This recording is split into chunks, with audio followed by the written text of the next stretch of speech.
स्थानीय खबरों के बाद अंतर्राष्ट्रीय खबरों को जानने के लिए चलेंगे नेशनल स्टूडियो।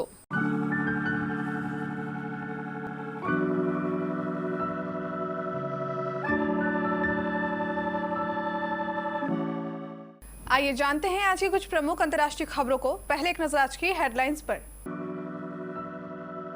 फेसबुक, व्हाट्सएप और इंस्टाग्राम 6 घंटे बाद बहाल हुई सेवाएं, कंपनी ने असुविधा के लिए मांगी माफी। मैं कोई आतंकी नहीं, एक बादशाह के हुक्म के चलते चल रहा मुकदमा, जमानत के लिए शर्जील इमाम ने दी क्या दलील। प्रियंका गांधी ने हिरासत में शुरू किया अनशन, उधर एससी ने तंज कस कहा ऐसी घटनाओं की कोई नहीं लेता जिम्मेदारी। शाहरुख खान के बेटे के सपोर्ट में शशि थरूर, 23 साल के बच्चे पर थोड़ी सहानुभूति दिखाएं। राजद कांग्रेस खुलकर आए आमने सामने, बिहार उपचुनाव में होगी दोनों दलों की भिड़ंत। तालिबान ने लिया बदला, मस्जिद के बाहर धमाके के बाद आईएस के ठिकाने पर हमला। सोना हुआ महंगा, चांदी के भाव में भारी उछाल। अरबाज मर्चेंट का कनेक्शन आर्यन खान के साथ ही बहन सुहाना खान का भी है। चेन्नई सुपर किंग्स को हराकर पॉइंट टेबल में टॉप पर पहुंची दिल्ली कैपिटल्स, इमरान हेटमायर बने हीरो। सोमवार रात को दुनिया भर में फेसबुक, व्हाट्सएप और इंस्टाग्राम का सर्वर अचानक डाउन हो गया। रात करीब 9:15 पर तीनों के सर्वर डाउन हो गए, जिससे यूजर्स को भारी परेशानी का सामना करना पड़ा। करीब 6 घंटे बाद तक यूजर्स इन तीनों प्लेटफॉर्म्स को इस्तेमाल नहीं कर पाए। हालांकि मंगलवार तड़के 4:30 बजे फेसबुक ने ट्वीट कर सेवाएं फिर से बहाल होने की जानकारी दी। इसके साथ ही कंपनी यूजर्स को हुई असुविधा के लिए माफी भी मांगी। आउटेज की यह समस्या पैदा होने पर लोग न तो मैसेज भेज पा रहे थे और न ही उन्हें कोई मैसेज मिल पा रहा था। जवाहरलाल नेहरू विश्वविद्यालय के छात्र शर्जील इमाम ने सोमवार को दिल्ली की एक अदालत में कहा कि वह कोई आतंकवादी नहीं है। उस पर चल रहा मामला एक सरकार के कारण नहीं बल्कि किसी बादशाह के हुक्म का नतीजा है। संशोधित नागरिकता कानून और राष्ट्रीय नागरिक पंजीकरण के विरोध में हुए प्रदर्शन के दौरान भड़काऊ बयान देने के आरोप में इमाम को गिरफ्तार किया गया था। इमाम ने 2019 में 2 विश्वविद्यालयों में भाषण दिया था, जिसमें उन्होंने कथित तौर पर असम और बाकी पूर्वोत्तर को भारत से काटने की धमकी दी थी। कांग्रेस महासचिव प्रियंका गांधी ने अपनी अरेस्ट के विरोध में अनशन शुरू कर दिया। लखीमपुर खीरी में हुई हिंसा के बाद सोमवार सुबह प्रियंका को सीतापुर में हिरासत में लिया गया था। प्रियंका व कांग्रेस के राज्यसभा सदस्य दीपेंद्र हुड्डा समेत कुछ वरिष्ठ नेता लखीमपुर खीरी जा रहे थे। सुबह करीब 5 बजे उन्हें हिरासत में ले लिया गया। उसके बाद उन्हें पीएसी कैंप में भेज दिया गया। इस दौरान उनका झाड़ू लगाते हुए एक वीडियो भी वायरल हुआ। पीटीआई के मुताबिक उत्तर प्रदेश कांग्रेस अध्यक्ष अजय कुमार लल्लू ने पुलिस कर्मियों पर प्रियंका से धक्का मुक्की का भी आरोप लगाया है। उन्होंने कहा है कि कांग्रेस महासचिव किसानों का दर्द बांटने जा रही थी, उन्हें इस तरह से रोका जाना अलोकतांत्रिक है। उन्होंने बताया कि प्रियंका ने खुद को रोके जाने के विरोध में पीएसी कैंप कक्ष में अनशन शुरू कर दिया। बॉलीवुड एक्टर शाहरुख खान के बेटे आर्यन खान को एनसीबी ने ड्रग्स कंजप्शन के केस में गिरफ्तार कर लिया है। आर्यन खान क्रूज पार्टी कर रहे थे और उसी दौरान मेहमान के भेस में आए एनसीबी ऑफिसर्स ने आर्यन खान को गिरफ्तार कर लिया।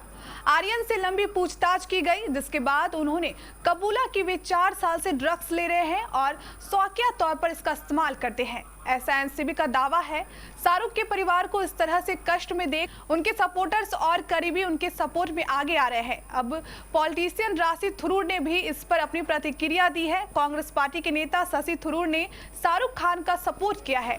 उन्होंने ट्वीट के जरिए इस पूरे मामले पर अपनी प्रतिक्रिया व्यक्त की और साथ ही शाहरुख खान का सपोर्ट किया है।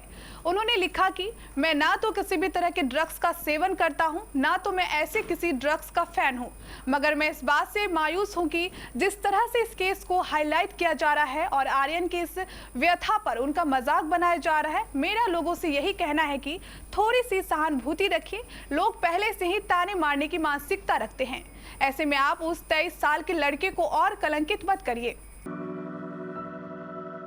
बिहार में कुशेश्वर स्थान और तारापुर विधानसभा सीटों पर हो रहे उपचुनाव को लेकर विपक्षी दलों के महागठबंधन में शामिल कांग्रेस ने अपने सहयोगी दल राष्ट्रीय जनता दल को खुली चुनौती देते हुए दोनों सीटों पर प्रत्याशी उतारने की घोषणा कर दी।